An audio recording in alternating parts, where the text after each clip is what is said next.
My wife left me for several weeks, then admitted she'd been cheating for 4 years. My wife left our house one morning with 2 suitcases and told me she needed a few weeks away.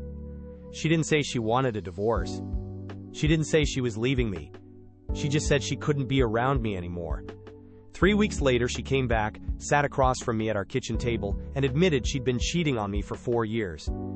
But the reason she gave me was something I still can't fully understand.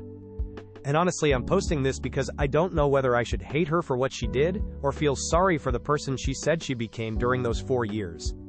We've been married for 11 years. I'm 38, she's 36. No kids. That was actually something we'd argued about for years. I wanted children. She kept saying she wasn't ready. Then she'd say, maybe next year. Eventually, I stopped bringing it up because every conversation about kids turned into the same argument. I thought that was probably the biggest problem in our marriage. I had no idea there was something much bigger happening behind my back. About 6 months before she left, things started getting strange. She became distant, not angry, just absent. I'd come home from work and she'd be sitting on the couch scrolling through her phone. I'd ask how her day was. Fine. I'd ask if she wanted to eat. Not really. I'd try to hug her. Sometimes she'd let me. Sometimes she'd pull away. I asked her once if she still loved me. She looked genuinely annoyed. Why do you keep asking me that? Because I don't feel like we're together anymore. She stared at me for a few seconds. Then she said, maybe that's your problem. That sentence stayed in my head for weeks. I started wondering if she'd met someone. I didn't have proof. There were no obvious hotel receipts or late nights. She still came home. She still went to work. She still kissed me goodbye in the morning. But there was something different about her. She'd suddenly started dressing better for work. She'd buy new clothes and never wear them around me. She'd take calls outside. And whenever I walked into the room while she was texting, her phone would disappear. I asked her about it. She said I was being paranoid. Maybe I was. At least, that's what I thought. Then one Saturday morning, she told me she needed to get away. She said she hadn't been herself lately and needed some space. I asked how long. A couple of weeks. Where are you going? I don't know yet. That answer scared me more than anything else. I asked if there was someone else. She looked directly at me. No. I believed her. That's the part that makes me feel like an idiot now. I helped her pack. I even drove her to the station. Before she got out of the car, she leaned over and kissed me. Then she said, "Don't make this harder than it already is." I watched her walk away with 2 suitcases. And I genuinely thought she just needed time to think. The first week was horrible. I barely slept. I kept checking my phone. She'd send a message every couple of days. Mostly things like, "I'm okay. I need more time. Please don't come looking for me." I respected that. I didn't chase her. I didn't call her family. I didn't show up wherever she was staying. I just waited. Then, around the middle of the second week, she called me at nearly midnight. She was crying. I asked what happened. She said, "I need to tell you the truth." I sat up in bed. What truth? There was a long silence. Then she said something that made me think I'd misheard her. "I've been seeing someone for 4 years." I didn't speak. She started crying harder. I finally asked, 4 years? Yes. Who? She wouldn't answer. I asked again. She said she couldn't tell me over the phone. Then she said, "There's a reason I did it."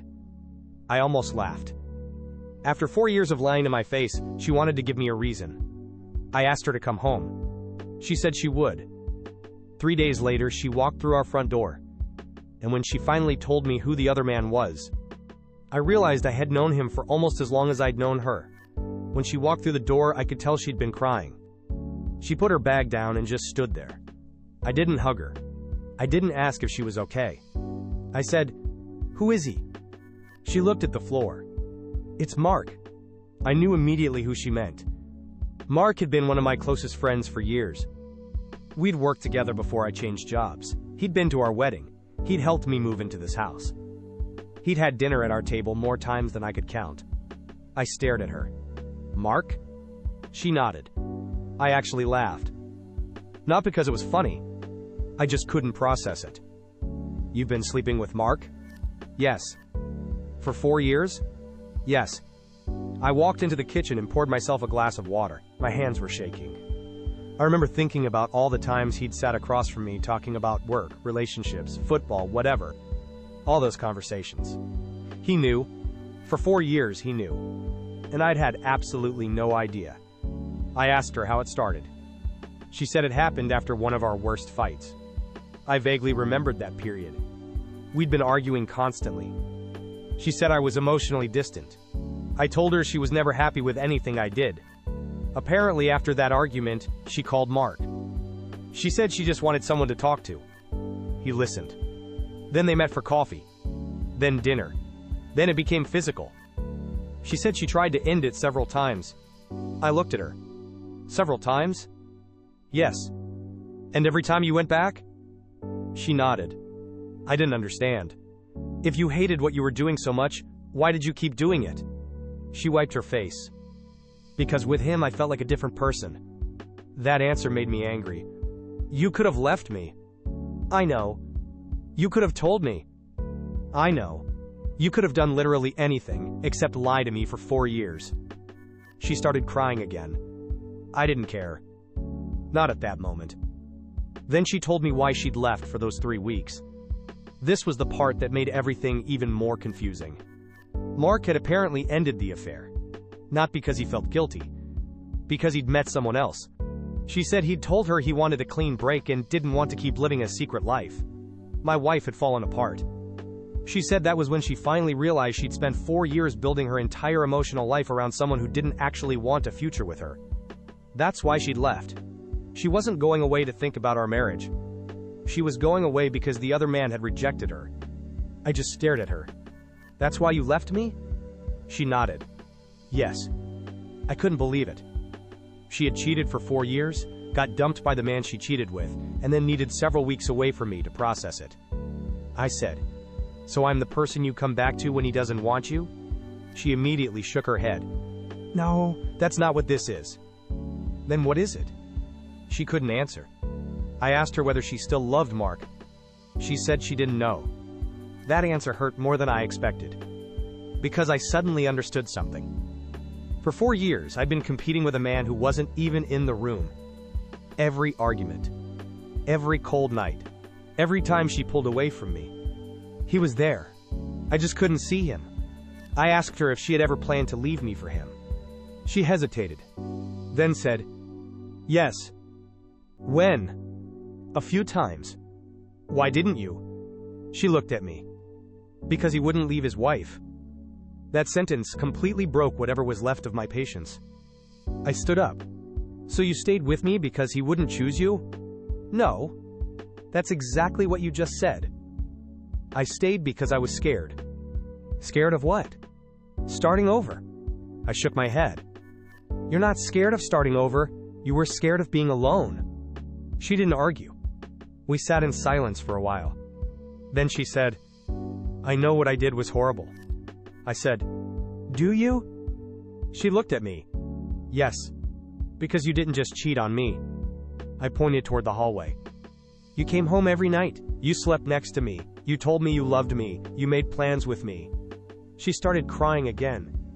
"And all that time you had another relationship." "I know." I leaned back in my chair. "What do you want from me now?" She looked at me for a long time. "I want to try again."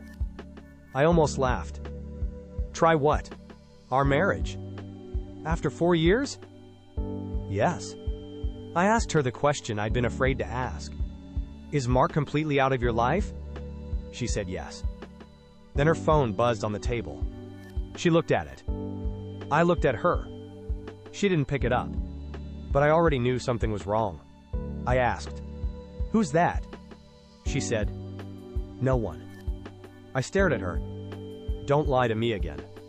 She slowly turned the phone over. There was a message from Mark. And the first line said, "We need to talk about what you told him." I read the message again. "We need to talk about what you told him." I looked at my wife. "What did you tell him?" She didn't answer. "Sarah." She picked up the phone. I told him I was going to tell you everything. And? He didn't want you to know. I laughed. Of course he didn't. She started typing something. I stopped her. No, call him. She looked terrified. Why? Because I want to hear what he has to say. She didn't want to. I insisted. Eventually she called. Mark answered after 2 rings. Sarah? She put the phone on speaker. I'm here with him. Silence. Then Mark said, Okay? I couldn't believe how calm he sounded. I asked, 4 years? Another silence. Yes. I said, You've been my friend for how long? About 15 years. And you thought this was okay? No, but you did it anyway. He didn't answer. Then he said something I wasn't expecting. She didn't tell you the whole story. My wife immediately said, Mark, stop. I looked at her. What story? She shook her head. Nothing. Mark said, She told you I ended it because I met someone else. I looked at my wife. Is that not true? She started crying. Mark continued. I ended it because I found out she was pregnant. I couldn't breathe for a second. My wife covered her face. I stared at her. You're pregnant? She nodded. I stood up. Is it mine? She couldn't answer. That was the moment everything inside me went completely numb. Mark said he didn't know what she had told me. He said he'd been trying to get her to tell me for weeks. Apparently she'd discovered she was pregnant shortly before she left. She hadn't told me because she didn't know who the father was. I asked him directly, Do you think it's yours? He said, Yes. I looked at my wife. She was crying so hard she could barely speak. And somehow, after 4 years of cheating, this was the first moment where I actually felt sorry for her. Not because of the affair. Because she had managed to create a situation where nobody knew what was true anymore. Not even her. I told Mark to get off the phone. He did. Then I sat across from my wife. I asked her one question. Why didn't you tell me when you found out? She said, Because I was scared. Of me? No. Then what? She looked at me. Of finding out you weren't the father. I understood. If the baby was mine, she'd have to explain 4 years of cheating. If it was Mark's, she'd lose whatever was left of our marriage. She'd been trying to avoid both possibilities. I asked, So you left for 3 weeks because you didn't know what to do? She nodded. Yes. And then you came back and asked me to save the marriage? She nodded again. I shook my head. I can't do that. She started begging me. She said she was sorry. She said she'd end everything with Mark. She said she'd go to therapy. She said she'd do whatever I wanted. But there was nothing she could offer me that would erase 4 years. We got a paternity test. The waiting was horrible. I didn't know what result I wanted. If the baby was mine, I was going to have to make decisions I wasn't ready for. If it wasn't mine, at least I'd know. The results came back 2 weeks later. The baby wasn't mine. It was Mark's. My wife moved out shortly afterward. I never saw her again after she picked up the last of her things. The divorce was finalized months later. Mark and I haven't spoken since. As far as I know, he eventually left his wife too. I don't know what happened between them after that. And honestly, I don't want to know. People have asked me why I didn't see the affair. The truth is, I probably did. I just didn't know what I was looking at. The late nights. The phone calls. The distance. The sudden need for privacy. I explained everything away because I trusted her. And I think that's the part I'm still struggling with. She didn't cheat once. She didn't make one terrible decision. She made the same decision for 4 years. Again and again. And every morning after, she came home to me. The 3 weeks she left were the only time she was actually honest about how unhappy she was. And even then, she only came back because the man she'd chosen over me didn't want her anymore. I don't know if I'll ever understand that. But I do know one thing. If she'd told me 4 years earlier that she didn't love me anymore, I would have been devastated. I would have hated losing her. But I would have respected her. Instead, she gave me 4 years of lies, and then asked me to help her clean up the consequences. I couldn't. And I won't apologize for that.